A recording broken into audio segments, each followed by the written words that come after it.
Gold, trusted gold buyers. మీరు తాకట్టు పెట్టిన బంగారాన్ని విడిపించి ఈ రోజు ఉన్న మార్కెట్ ధరకు కొనబడను. సార్ ఎస్సీ అంటే 1990 నుంచి ఇంత సూపర్ హిట్ ఫిలిమ్స్ చేసి ఆల్మోస్ట్ 18,000 పైన ఎపిసోడ్స్ చేసి 45 దగ్గర ప్లస్ సీరియల్స్ లో ఉన్నారు కదా.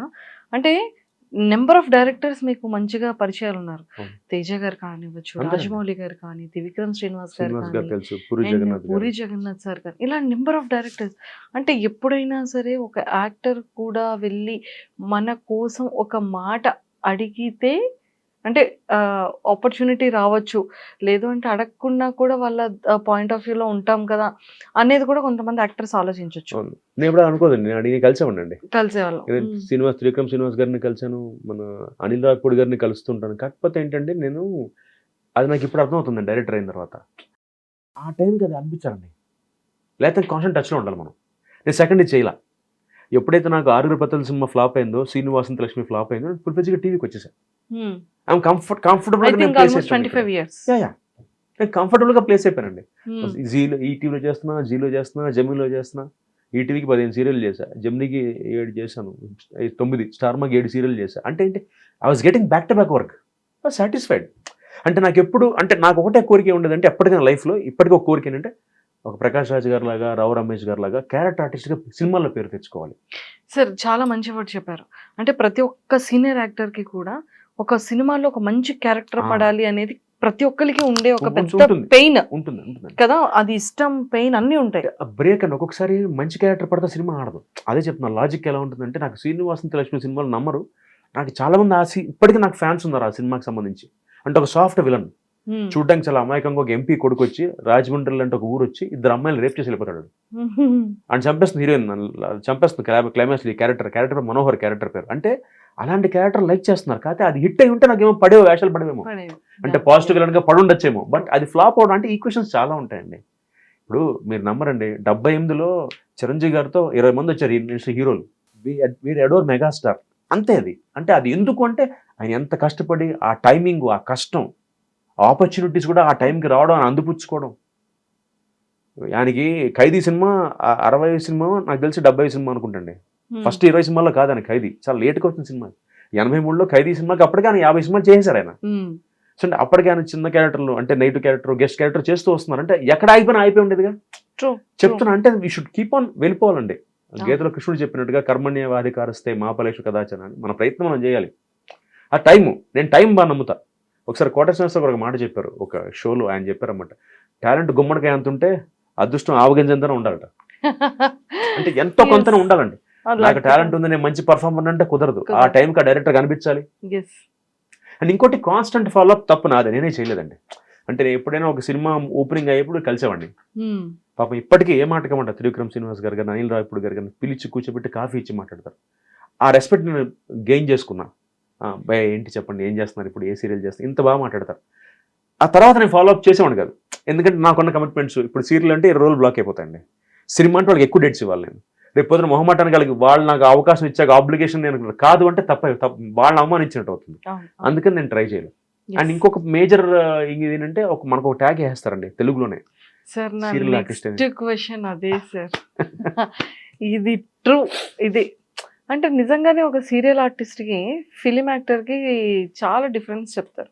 వీళ్ళు ప్రాంప్ట్లో చేస్తారు, వీళ్ళకి ఒక డైలాగ్ అందరిలో ఉండరు కదండి. ఇప్పుడు నేను ఉన్నాను వితౌట్ ప్రాంప్టింగ్ యాక్ట్ చేస్తాను అంటే, నేను సినిమాలు చేసిన వాడిని అంటే ఒక చిన్న చూపు అది ఒక్కటే నచ్చదండి నాకు. అంటే వాళ్ళ లాజిక్ నిజంగా దాని వల్లే ఆపర్చునిటీస్ రావాలి, అది కూడా ఒక కారణం అండి. అది మేజర్ కారణం.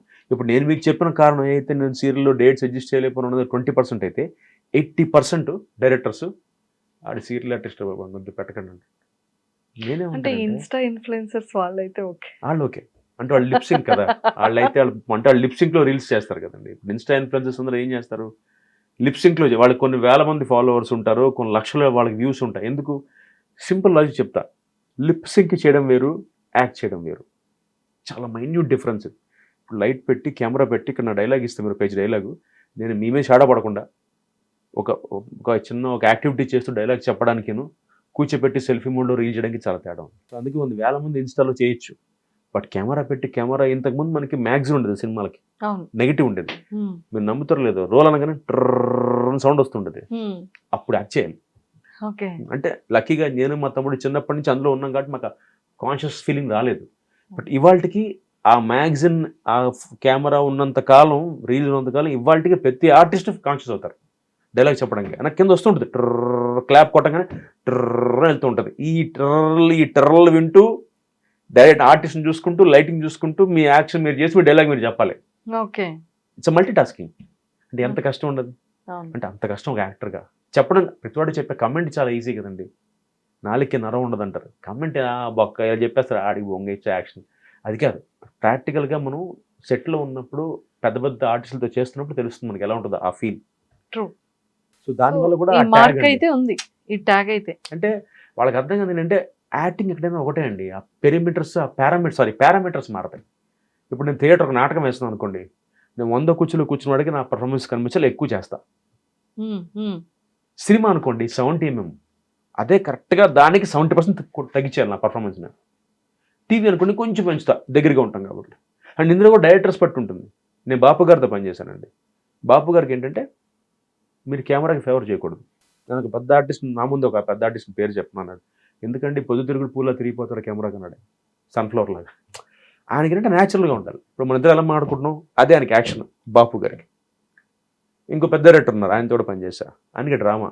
మామూలుగా ఏంటండి మంజుష గారు బాగున్నారా, ఇది బాపు గారి స్టైల్. ఇంకో డైరెక్టర్కి ఎలా మంజుష ఏంటి బాగున్నావా అంటే అది అది ఏ ఫీల్ అయినా, అది ఫ్రెండ్లీ ఫీల్ అయినా కూడా అంత డెప్త్ కావాలి ఆయనకి. అంటే డైరెక్టర్ని బట్టి కూడా మారుతుందండి. సో దానికి నువ్వు సీరియల్ యాక్షన్కి నువ్వు సినిమాకి సంబంధం లేదు. పర్ఫార్మెన్స్ లో మీకు ఆ పారామీటర్స్ మారితే తప్ప డైరెక్టర్ని బట్టి చేసుకుంటూ వెళ్తాం. ఇప్పుడు నేను మీకు కావాల్సినట్టు నేను యాక్షన్ నా పర్ఫార్మెన్స్ ఇవ్వాలండి, కౌశిక్ కొంచెం అంత వద్దమ్మా తగ్గించేస్తా. కొంతమంది డైరెక్టర్ అంటారు కొంచెం పెంచమ్మా, మరీ న్యాచురల్గా మరీ కొంచెం అప్స్ అండ్ డౌన్స్ అడుగుతారు మాడ్యులేషన్లు. ఏమ్మా బాగున్నావా అనగానే ఏమ్మా బాగున్నావా, ఈ తేడా డైరెక్టర్ బట్టి ఉంటుంది కదా. Correct sir. సీరియల్స్ లో మంచి ఇన్కమ్ వస్తుంది, సెటిల్ అవ్వచ్చు. కాదండి, గవర్నమెంట్ జాబ్ లాగా సీరియల్ మంచి ఇన్కమ్ ఉండదండి. గవర్నమెంట్ జాబ్ లాగా సెక్యూర్డ్. నెలకి మీకు వచ్చే 1,50,000 1,70,000 పర్ఫెక్ట్ గా వచ్చేస్తాయి. అది ముందన్ని కరెక్ట్ గా మాట్లాడుకుంటాం. పర్ఫెక్ట్ ప్రొడక్షన్ వాళ్ళు TDS కొట్టకుండా డబ్బులు కరెక్ట్ గా ఇస్తే, అది లేకుండా ఏది టెలికాస్ట్ అయినా 45 days కి ఫస్ట్ చెక్ వచ్చాక డబ్బులు ఇస్తానంటే మాత్రం గోవిందా. అంటే సీరియల్ ఆర్టిస్ట్ అందరికి ఓన్ హౌసెస్ ఉంటాయి, మంచిగా సెటిల్మెంట్ ఉంటుంది, లైఫ్ కెరియర్ బాగుంటుంది. డిపెండ్స్ అండి. ఓన్ హౌసెస్ ఉంటాయంటే ఇప్పుడు నేను కొనుక్కోవడానికి నాకు 20,000 పట్టింది.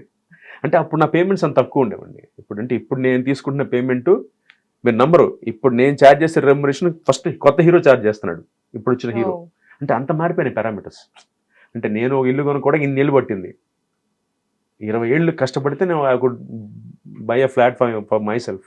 అదే కనుక ఇప్పుడు కొత్తగా వచ్చిన వాడికి ఏంటంటే వాడు స్టార్టింగే 22,000 స్టార్ట్ అవుతుంది పర్ డే పేమెంట్. అది సోషల్ మీడియా ఒకటి, ఈ ఇన్స్టా అని యూట్యూబ్ అని ఇంకా మీరు అన్నట్టుగా స్నాప్చాట్ అని, ఇది మానిటైజ్ అయిపోయింది. ఫేస్బుక్ కూడా, ఇప్పుడు ఇన్స్టా కూడా. ఏముంది ఇంకా మానిటైజ్ అయితే ఎంతో కొంత యూట్యూబ్లో ఇన్కమ్ వస్తూనే ఉంటుంది కదా, అదొక సైడ్ ఇన్కమ్. అండ్ వాళ్ళ ఖర్చులు అలాగే ఉన్నాయండి. అంటే నాకు ఎక్కడ ఆశ్చర్యం అంటే నా జనరేషన్ అంటే 80s, I'm 80 born kid. 80s 70s తో అయిపోయిందండి ప్లానింగ్ ఫ్యూచర్. ఇప్పుడు అందరూ అంటే లివ్ ఇన్ ద మూమెంట్. ఏదో ఇల్లు కొనుక్కున్నామా, రాత్రి పబ్కి వెళ్ళామా, తాగామా, ఇంటికి వచ్చామా, రేపటి సంగతి రేపు. బట్ మాకు ఎలా ఉండేదంటే ఓహో ఇప్పుడు ₹1,00,000 వచ్చాయంటే 50,000 దాచుకుందాం, నెక్స్ట్ మంత్ కి ఏదైనా ఉపయోగించుకుందాం, ఒక 10 లక్షలు FD చేసుకుందాం, ఇలా ఉండి. ఇప్పటికి నా మైండ్ సెట్ అదే. ఇప్పుడు ఏదో ప్రాజెక్ట్ చేసిన ఒక 2 లక్షలు వచ్చాయి అనుకోండి, వెంటనే 2 లక్షలు ఫస్ట్ అంటే మిడిల్ క్లాస్ మెంటాలిటీ అంటాం కదా, ఫస్ట్ 2 లక్షలు రాగానే 1,00,000 దాచేద్దాం, ఓ 10 ఇది అలా పెట్టేసుకుంటాం. ఇప్పుడు జనరేషన్ అంటే 1,00,000 గోవానా, బాలియా, అంటే they live in the moment. వాళ్ళు correct maybe, I don't know. But అంటే ఆ మైండ్ సెట్ మారదు. అంటే అప్పటి అంటే 80s లోను 70s లో వాళ్ళకి ఇలాగే ఉంటుంది మైండ్ సెట్. ఈ జెన్జీ అని కొత్తగా జెన్జీ అంటున్నారు కదా. జెన్జీ అంటే ఏంటి ఏమోనండి, నాకు కూడా తెలియదు. ఎవరో చెప్పారు జెన్జీ అంటే 2000 లో పుట్టిన వాళ్ళ అనుకుంటా జెన్జీ అంటే. అండ్ మిలేనియల్స్ అని 2020 తర్వాత పుట్టిన వాళ్ళు అనుకుంటా, అంతేగా మిలేనియల్స్. ఓహో వాళ్ళు పాత వాళ్ళ. జెన్జీ అంటే ఓకే, జెన్జీస్ అంటే 2000 లో పుట్టిన వాళ్ళు, 2000 తర్వాత. మిలేనియల్స్ అంటే 90s లో. ఏంటో కొత్త చెప్తారు. నేను కూడా చాలా సర్ప్రైజింగ్ గా ఉంది. నన్ను చాలా మంది అడుగుతారు, సార్ మీరు ఎందుకు సార్ ఇదే సోషల్ మీడియాలో యాక్టివ్ గా ఉంటారంటే, నేను అది గబ్బర్ సింగ్ లో పవన్ కళ్యాణ్ గారు చెప్పినట్టుగా green button red button maximum. నాకు అదొకటి.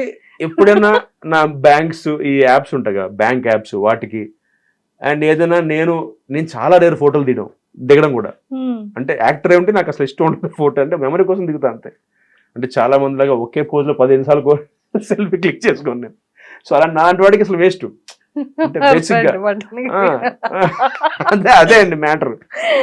అయ్యో, ఎందుకంటే ఇప్పుడు ఎవడన్నా టెక్నాలజీ వాడతాడు, నన్ను వాడను. ఇష్టం ఉంటుంది బేసిక్గా. నాకేంటి వీడియో గేమ్లు ఆడంటే అబ్బాయిలందరూ అలా ఉండాలని లేదు. సో నాకు కార్స్ ఇష్టం, ఐ లైక్ పర్ఫ్యూమ్స్. అలా కొంతమందికి ఒక ఫ్యాసినేషన్ ఉంటుంది. ఇప్పుడు మా తమ్ముడికి వీడియో గేమ్స్ ఇష్టం. ఇప్పుడు పబ్జి కల్చర్ వచ్చిన తర్వాత ఇప్పుడు మా అబ్బాయి ఆడేస్తున్నాడు. అదే నాకు భయం ఏంటంటే వీళ్ళు ఎంగ్రోస్ అయిపోతారు దాంట్లో. ఇప్పుడు మా తమ్ముడు కూతురు ఉందండి, 7 years old, వరేణ్య దాని పేరు, పెద్దది. అది మా అబ్బాయితో ఆడుతుంటుంది. మా ఇద్దరం పక్క బిల్డింగ్ లో ఉంటాం, ఫ్లాట్స్ లో ఉంటాం, నేను మా తమ్ముడు. వీడు ల్యాప్టాప్, అది ల్యాప్టాప్. వీడు ఇక్కడ ల్యాప్టాప్ నుంచి మాట్లాడుతున్నాడు దాంతో, రైట్ గా లెఫ్ట్ గా. అంటే ఏం చేస్తామంటే దాంతో ఆడతాం. కల్చర్కి వచ్చి ఇలాగే ఆడాలన్నాడు. వీడి ల్యాప్టాప్ వీడు దాని ల్యాప్టాప్ లో అది గేమ్స్ ఉంటాయి, వాడుకుంటారు. అది నేను బేసిక్గా అసలు అంటే ఈ గ్యాడ్జెట్స్ కానీ ఈ గేమ్స్ కానీ I prefer playing badminton, table tennis. కొంచెం ఫిజికల్ గా స్వెట్టి గేమ్స్ ఇష్టం. స్వెట్ అయ్యి మనకు బాడీ కొంచెం ఉపయోగించే గేమ్స్ ఇష్టం. ఇంట్లో కూర్చొని వర్చువల్ గా అసలు నచ్చదు.